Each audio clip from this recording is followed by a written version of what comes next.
What's up, guys? This is Chris back with another episode about the ARK, or the Always Ready Kit. I've been doing some work on it since our last video, and I'm going to show you what I got.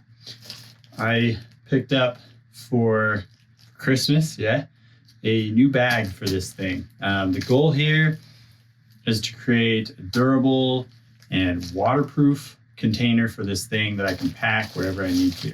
So that's what I've got. This is actually a dyneema woven material that's sewn together with taped seams, and it closes up like a dry bag. So it should be pretty waterproof. There's not a rubber seal on this. You've got a Velcro seal right here, see? So the Velcro seal with the closures, and it's pretty high quality. It is hand sewn, it's not machine sewn. You can buy these that are hand sewn, or machine sewn, but I picked this one up for a pretty decent price. It's got the square bottom. Some of them come together in a point. I thought the square bottom would be better to pack stuff in neatly. It's a little bit see-through, so you can see where your stuff is. You don't have to shuffle through to find everything, which I think is nice. But today, what we're going to do is test out how waterproof it is, because it's one of the primary features I wanted when building this thing. I don't want to worry about whether or not my gear in here is going to be wet after swimming through some canyon water, or taking a splash in the river when I'm jumping across a river. Whatever the situation may be, I want this thing to be dry. So that's what we're going to test. I'm not doing some fancy certified like IPX7 test or whatever. I could do that in the future if I wanted to, but then I have to send this off to get that done. Today, what I'm going to do is just throw this whole thing in a bucket. Oh, by the way, there is also a plastic bag that's lining this. It's a heat-resistant bag, so I can use it to like boil water over a fire or something. All right, so I've got here a bucket, not full, but full enough of water that I can submerge this thing. I think the test I want to do is see if I can throw this in there and leave it for about, half an hour or so submerged, and then come back and have completely dry gear. I'm pretty sure water is going to get in through the first layer, but there's a plastic bag inside and it can't get through that except for up here at the opening. And I kind of rolled it over, so we'll see how well we do. Into the bucket we go.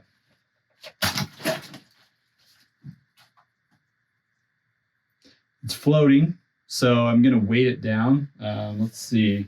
I can just use one of these weights right here. So I'm going to weight it down to make sure that it's fully submerged. Ooh, and there's bubbles coming out, which means that the water is going in. We'll see how it comes out. 1 hour later.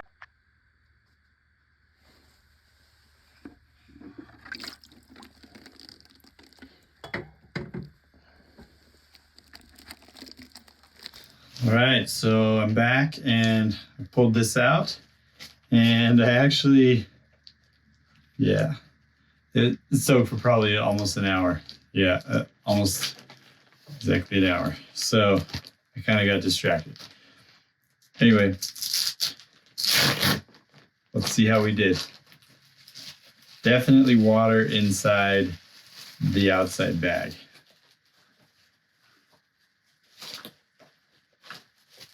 Yep, this not waterproof. Water resistant, sure. Waterproof, not so much.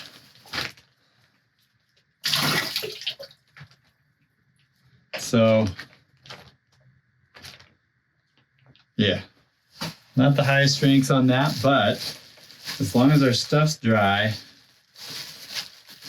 we're okay. So there's a few drops on this first aid kit, but that's from me just opening it up just barely. So we're good there. Let's see.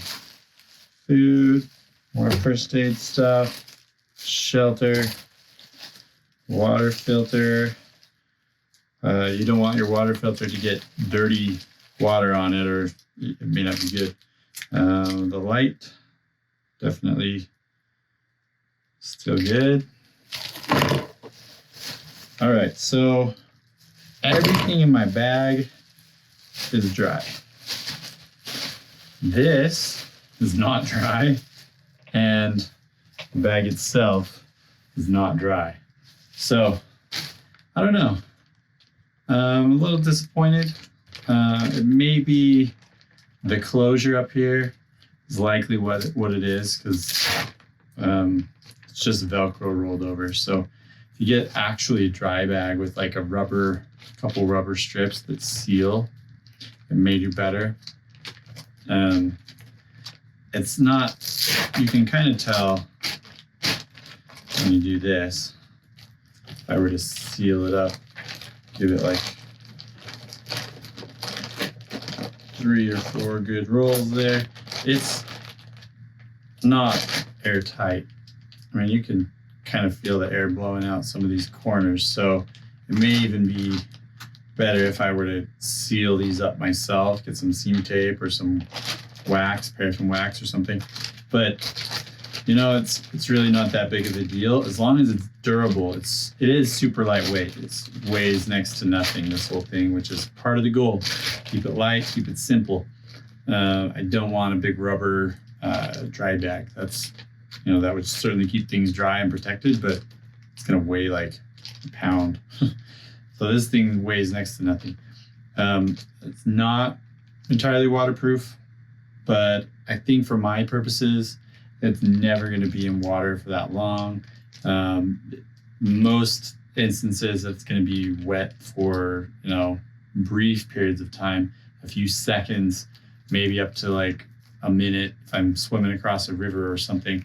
But usually it'll be like in a rainstorm, splashing on it, which this thing, I'm pretty sure, is pretty water resistant, not waterproof.